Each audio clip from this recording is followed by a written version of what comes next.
vous avez perdu. Vous avez perdu. On est trop fort à gauche. On a l'amour, on a la fête, on a la joie. Vous avez la haine. On est trop fort.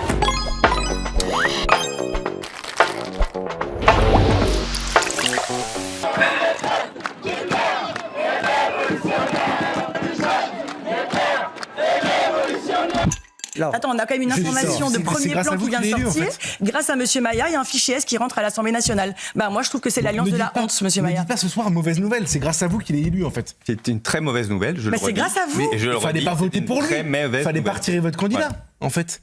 La chenille emmerde le Front National et la chenille emmerde le Front National. Les électeurs les plus cocus de l'histoire, je pense, ce sont même pas ceux du Rassemblement National, ce sont vos électeurs, Madame Belloubet, les électeurs de centre droit, les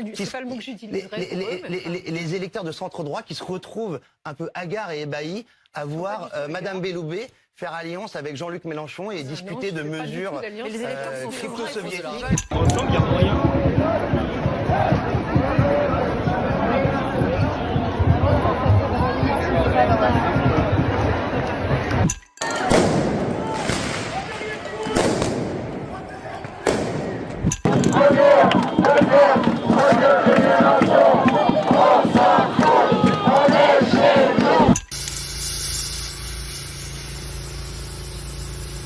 Quand vous faites plus de 45, entre 45 et 50% tout seul, mais vous n'avez pas perdu. Il y a une énorme force dans ce pays. Et je remercie d'ailleurs tous les électeurs du Rassemblement National. Et je leur dis qu'effectivement, ça n'est pas le nouveau Front Populaire qui vient d'arriver, qui a un peu gagné. Ce soir, il faut le dire, qui va mettre fin au chaos budgétaire, sécuritaire et migratoire. Et quand Jean-Luc Mélenchon dit qu'il veut appliquer tout son programme, mais il faut rappeler aux Français son programme. Il veut désarmer la police, il veut vider les prisons, il veut régulariser tout le monde. Je peux vous assurer que ça n'est pas ce que veulent les gens.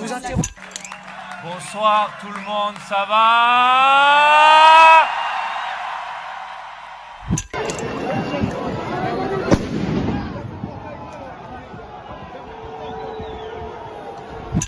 On vous a couché! On vous a niqué! Voilà ce qu'on dit! Vous avez perdu. Vous avez perdu. Vous avez perdu. Voilà, gaiement. On va rester en France. Nous les Boudous, nous restons ici. J'ai bien entendu que Jean-Luc Mélenchon, quand il est intervenu sur TF1, il a parlé de 19 députés élus au premier tour pour la France Insoumise. Il y en a eu, si on me compte, 20. Donc j'ai bien compris que je ne faisais plus partie du groupe. À toutes les Françaises, à tous les Français, je veux dire que mon intention d'œuvrer au redressement du pays est plus forte que jamais. Je serai là, pour vous, avec vous, jusqu'à la victoire. Ce soir, tout commence. Un vieux monde est tombé et rien ne peut arrêter un peuple qui s'est remis à espérer. Et Bardella, il s'est chitu, des vampires de Tolbiac. Et Bardella, il s'est chitu, dans l'empire de Tolbiac. Aujourd'hui, il y en a qui portent une immense responsabilité dans ce résultat. Ce sont en particulier les Républicains qui se sont maintenus contre la coalition RN-Ciotti pour sauver une cinquantaine de députés qui ont refusé la coalition Mais puisque vous de l'ordre, de la sécurité, sécurité, de la réduction de l'immigration et qui ont ainsi favorisé, pardonnez-moi, les blocs centristes et les blocs d'extrême gauche. Et donc moi, la conclusion que je tire, c'est que le camp national, dans les mois et les années à venir, va devoir s'élargir, va devoir travailler à une véritable alliance des droites. On essaie de vendre la peau du bloc central avant de l'avoir tué. À gauche, ça va s'effriter. LFI va se retrouver isolé.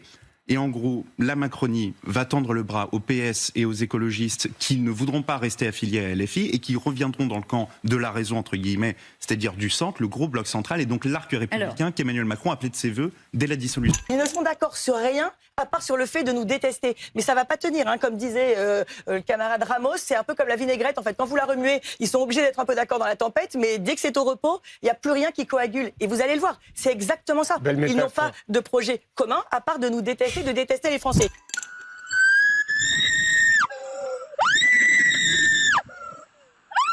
Je ne sais pas si Raphaël Arnaud sera élu, comme on le dit, 3 fois fichier S, etc. Oui, un personnage quand même juste dingue, ce qui montre qu'il n'y a pas eu de campagne, parce que pour que les Avignonnais que je connais votent pour quelqu'un comme ça, on voit que vraiment, bon, c'est un peu n'importe quoi. Donc il faudra qu'il règle les problèmes à l'intérieur. Juste je termine, puis après vous écouterez. De la nation, je vous écouterai. donc, Il est député de la nation. Un minimum, oui, mais enfin, on peut aussi... si, la parole reste libre encore, on peut parler. Je suis désolé. Bah oui, mais vous n'avez pas le droit de le jeter comme ça en pâture. Excusez-moi, il y a encore la liberté d'expression dans ce pays, s'il vous plaît.